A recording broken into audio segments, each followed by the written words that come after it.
prometeu refazer completamente o governo dos Estados Unidos e prometeu cumprir tudo o que avançou durante a campanha. Ontem olhamos para o futuro do mundo sob a geopolítica do presidente eleito, Donald Trump.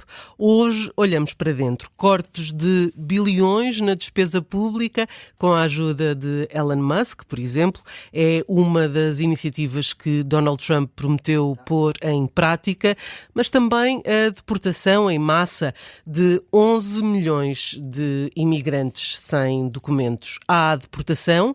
Trump junta o fim do direito de cidadania por nascimento e até o fecho da fronteira sul. Francisco Pereira Coutinho, bem-vindo, obrigada por estar connosco mais uma vez.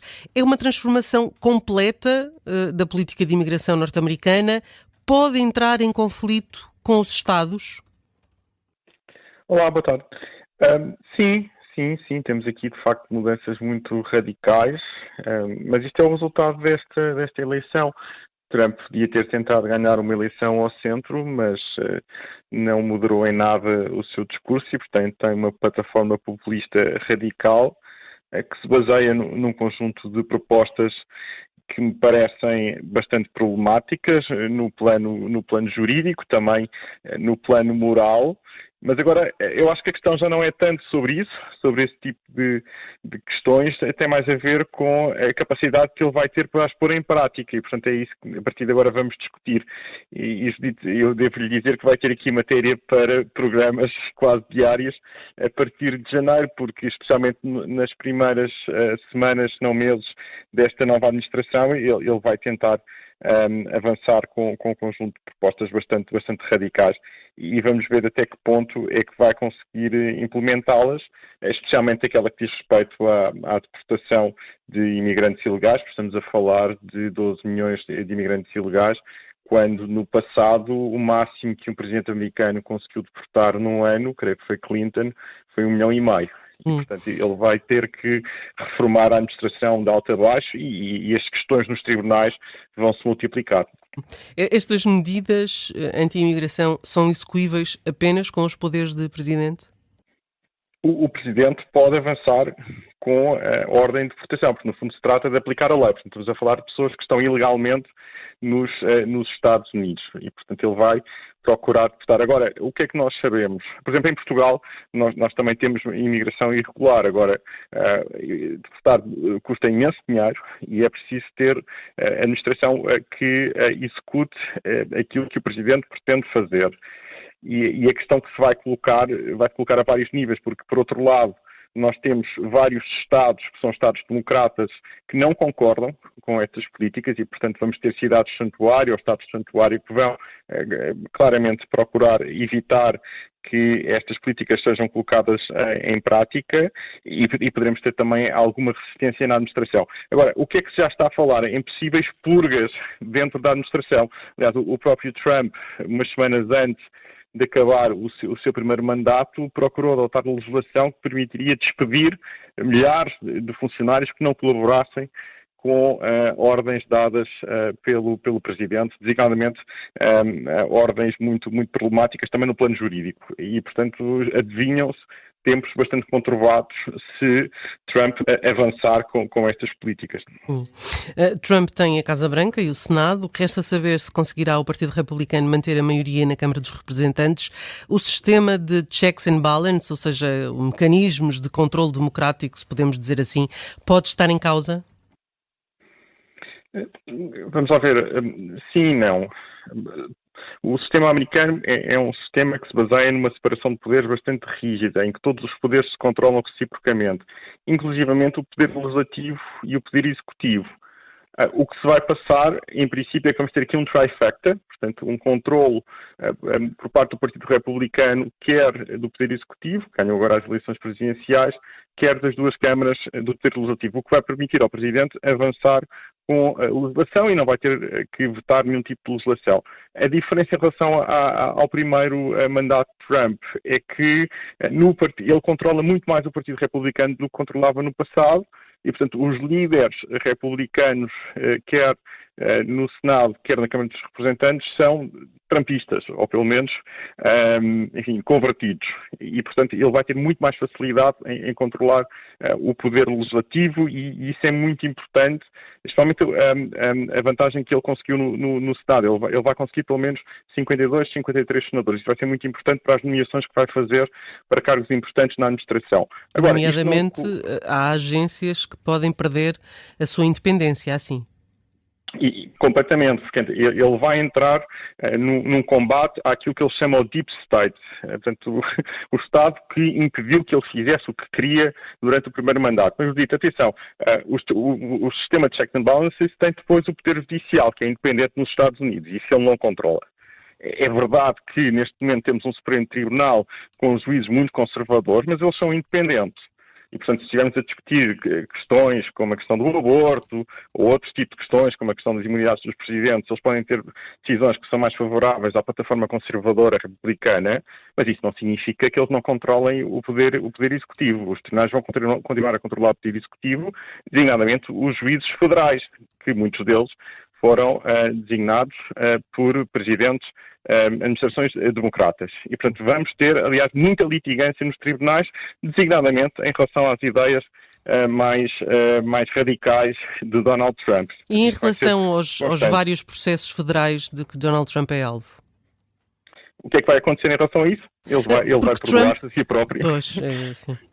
Ele não escondeu que de volta à Casa Branca iria livrar-se dos processos, não é? Ele vai se livrar dos processos que dizem respeito a violações das leis federais e vai também perdoar aqueles que estiveram envolvidos na insurreição, porque ele considera que eles são patriotas e não criminosos. É claro que isso não vai resolver todos os processos judiciais que neste momento impendem sobre o Donald Trump, porque os Estados Unidos têm um sistema federal, portanto, ele violou também leis estaduais, e em relação a essas ele não pode fazer absolutamente nada, não é? Uhum. E, portanto, mas em todo o caso, ele inicia funções a 20 de janeiro, e nos próximos 4 anos tem imunidade enquanto presidente, e quando deixar de ser presidente já com 82 anos, então aí sim os processos que ainda estiverem em curso, designadamente em relação a violações de leis estaduais, podem seguir o seu curso. Mas enfim, vai também procurar fazer isso. E outra coisa muito importante que é, ele já disse que iria transformar o Departamento de Justiça, uma espécie de Ministério da Justiça, num dos seus braços armados, porque desde Watergate, na administração americana, aquele departamento tem independência. E ele já disse que iria utilizar até para perseguir, e vamos ver se o vai fazer, os seus inimigos internos. Os seus inimigos internos, Obamas, Cheneys, enfim, nós sabemos quem é que eles são. Há também a questão das tarifas.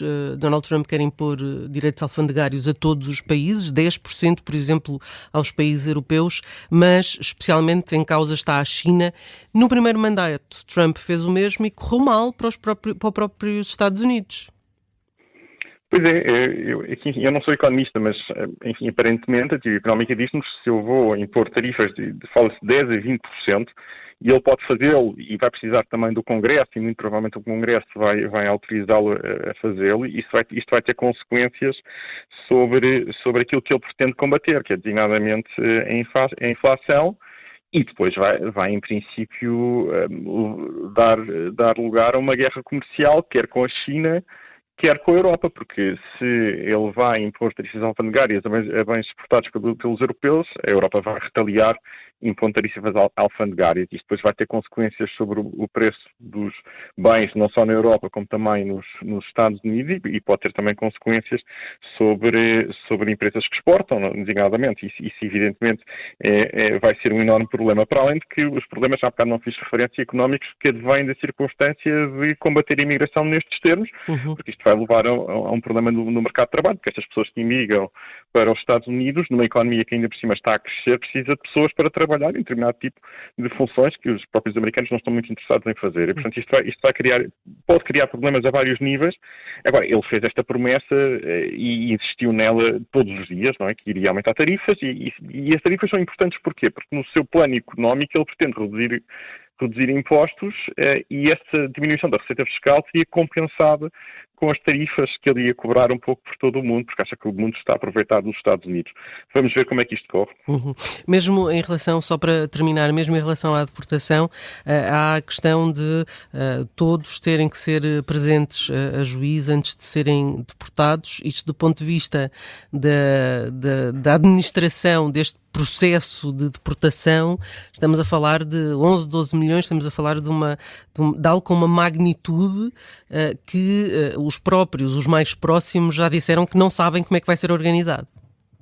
Exatamente, como eu referi há bocado, que se a experiência passada que nós temos, presidentes que foram particularmente bem-sucedidos a deportar pessoas, não conseguiram fazer mais do que 1,5 milhão, imagine-se como é que ele pretende fazer isto para 12 milhões, porque evidentemente os Estados Unidos são um Estado de Direito, as pessoas têm direito a um dia em tribunal, enfim, há regras especiais para aqueles que chegam, que acabaram de ser apanhados na fronteira, etc., podem ser imediatamente recambiados, mas enfim, isto vai ser um enorme problema, para além de tudo aquilo que nós nos lembramos, não é, do que se passou na fronteira. Ele diz que vai fechar a fronteira, mas aquilo que aconteceu, e o presidente Biden teve medidas mais humanistas justamente para impedir as situações que nós vimos, que depois vão ter danos reputacionais terríveis para os Estados Unidos, que é ver crianças paradas dos pais, centenas, são milhares de pessoas na fronteira sul dos Estados Unidos, e isto vai obviamente criar aqui uma enorme convulsão social. Agora, vamos ser francos, foi nisto que as pessoas votaram, especialmente o eleitorado hispânico que vive ali na fronteira. Votaram todos em Trump justamente para implementar este tipo de medidas draconianas. Obrigada, Francisco Pereira Coutinho, por ter estado connosco no último programa. Foram quase 4 meses a acompanhar a corrida à Casa Branca, numa América que mesmo depois da eleição prova continuar dividida. Até à próxima. I don't wanna talk about things we've gone through, though it's hurting me. Now it's history. I played all my cards, and that's what you've done too. Nothing more to say, no more race to play. The winner takes it all, the loser standing small beside the victory.